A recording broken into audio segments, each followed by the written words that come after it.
he's with The Rock, and they're at this vitamin store, and the guy at the front desk was like, "Oh yeah, you're The Rock. Okay, you hang in there, buddy.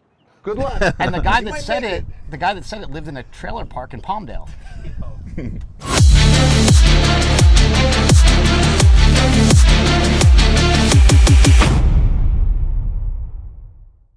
I've learned a lot over the 4 decades of health and fitness and being in the trenches with the greatest in the world. And one of those things I've learned a lot more about and how to build better muscle is nutrition and how it has changed over the decades. And that's why I have the Titan meal plan for you guys out there that are confused about nutrition.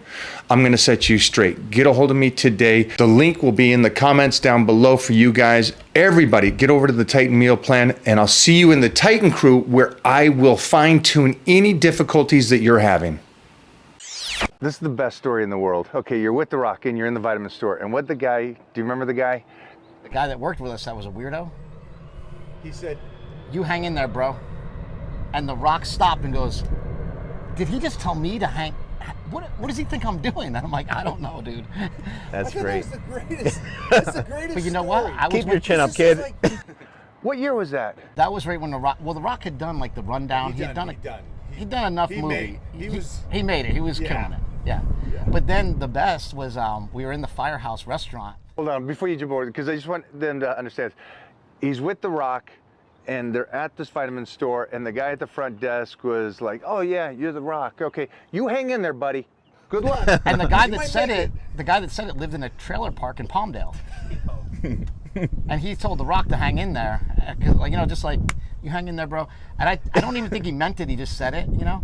But then another time we're at the Firehouse restaurant right down the street, and this beautiful girl walks in, and she's with her boyfriend. She kind of like shuns her boyfriend and goes, "Oh my God," you know. And she comes over to like the table where we're with The Rock, and she says to her boyfriend, "Can you take a picture of us?"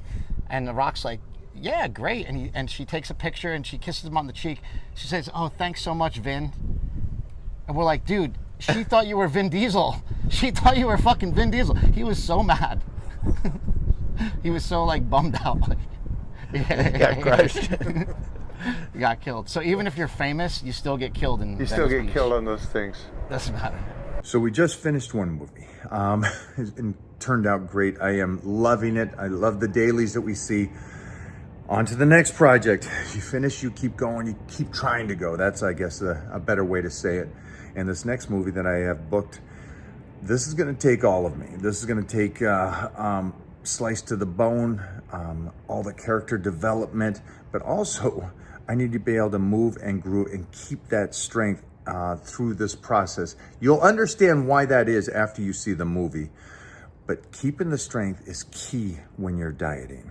And so I'm going to show you how to do that on Power-Bodybuilding. You guys have a great day, and I'll see you over there.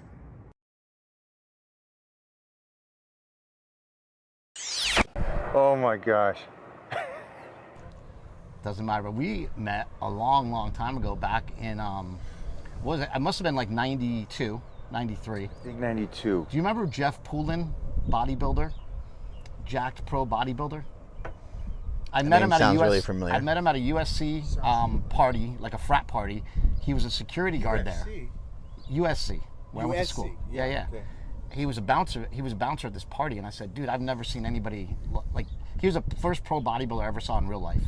I'm like, I've never seen anything like this. Besides maybe Billy Thunder Smith, who came to Poughkeepsie one time. Okay, all right. And I've never seen anything like this. Where do you train? He's like, "Oh, at Gold's Gym. It's the mecca of bodybuilding." And I'm like, no, I know all about Gold's Gym. I just can't get in there. And he's like, "Why can't you get in there?" I go, "Well, I'm a nobody." And he's like, "You don't have to be anybody to come in there. You can come in, come meet me down there." And so I went and met him down there, and that's when I met you guys. It was like 92, I think. Jeez, yeah, Back when no one had a membership. Yeah. And I asked the first thing. Okay, Keen was at the front and he knew everybody's. I have a Cancun story, but first I asked them where the power lifters were, and they say, "See that guy over there in the hot skins? You're wearing like the striped hot skins." Yeah. You're like, no, the real power lifter. Come on, direct me to the power lifters, actually. Yeah, the real Who power is this lifters. guy? And they said, "That's Mike O'Hearn. He's like a bodybuilder, power lifter, power builder kind of thing, you know. And you should go talk to him." And I came and talked to you and Ron. And that was it. That was it. That was love after that. Well, no, I squatted with you guys one day, and you guys kept telling me, "Sit back, sit back, sit back." We put 600 pounds on the bar, And you're like, you and Ron were like, you better fucking sit back. And I'm like, I feel like I'm gonna fall over. If you fall over, you fall over. That's it. You can't have fear of this. From me. I think it was Ron that said it, and I did fall over, and you guys just fucking caught me and like lifted me back up. And you're like, that's a way to do it. Good. Just sit back like that again. Do it again. And then the next time I did it, I was actually able to do it. You know. But to me, it was amazing because it like got over that fear. You know, that initial fear. I love it, man. Yeah. It's just cool that it's 30 years. It's a long time, man. Yeah, and we're still here. How'd you get started? Was it from your dad or your brothers? Brothers and sisters. Yeah. Because my sisters competed in powerlifting and bodybuilding, and so did my brothers. And so it started off like anything, like you guys kind of. It's, you know, I was the youngest, and I always wanted to do what they did, if not better. And so then it just started. And we were set up good, though. We were set up because all the boys are downstairs, and my dad just filled it with weights. And so it was whoever was doing push-ups or sit-ups, the next one jumps in and keeps going, and whoever does it longer, and that was that kind of mentality. Probably had to have you guys really active so you didn't like kill each other. Yeah, but I think back then, that's the 70s. That's what we would do. We'd go out, and that's all you do. You go ride your BMX bike, you'd wrestle, you'd play football in the street, you know, mostly growing up in Poughkeepsie. Yeah. Which I've actually visited, and I got to guest pose out there. Oh, nice. Yeah. You know, it's amazing because like you had how many brothers and sisters? A lot, right? 10 altogether. 10, right? Yeah. But you're the one that like really has stood out and stood the test of time, right? I'm the one that stayed with it. Stayed with it. Because my sister won Miss Seattle, my brother won Mr. Washington, powerlifting as well, and I just stayed with it. And I don't know why. It's just no, I know why. Because when I started doing it and looking at the magazines, it was just whatever this is, I want to do this. Yeah. And it was odd because like since I first met you, you were like sort of famous. They were like, oh, that's Mike O'Hearn. Like everybody's like, that's Mike O'Hearn. Like everybody already knew you. You were like 25 years old or 24 years old, something like that, you know. And everybody had already known you. You're already on a ton of different like magazine covers and Already powerlifting for probably almost 10 years or Yeah, started in the 80s, mid 80s. Yeah. Yeah, and it was kind of crazy because I remember going in 1995. I went to the Arnold for the first time with Lou Zwick, and I was shooting stuff for ESPN. Yeah.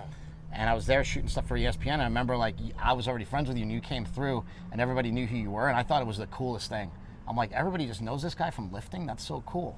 It's like, you know, that's all you had to do is lift. Like that's great. You know. Lift and win. Yeah. Because that's how it got in the magazines. That's the difference between then and today. You can be famous today without being in the trenches. It's that time again to get my blood work done to see where my numbers are. Again, the one big thing for me is I'm keeping track of it. It's so precise. You know, I competed in bodybuilding and powerlifting and martial arts, but that was all over decades ago. And so how can I continue to keep this physique and be this strong at this stage? And so that is by optimizing my health with Titan Medical. It all stems from one thing: your blood work, what's going on inside of you. And that's the main thing that I'm focused about, is see how I can continue to not just be in the game. I don't want to be that guy. I don't want to be a weekend warrior. I don't want to say you got a dad bod.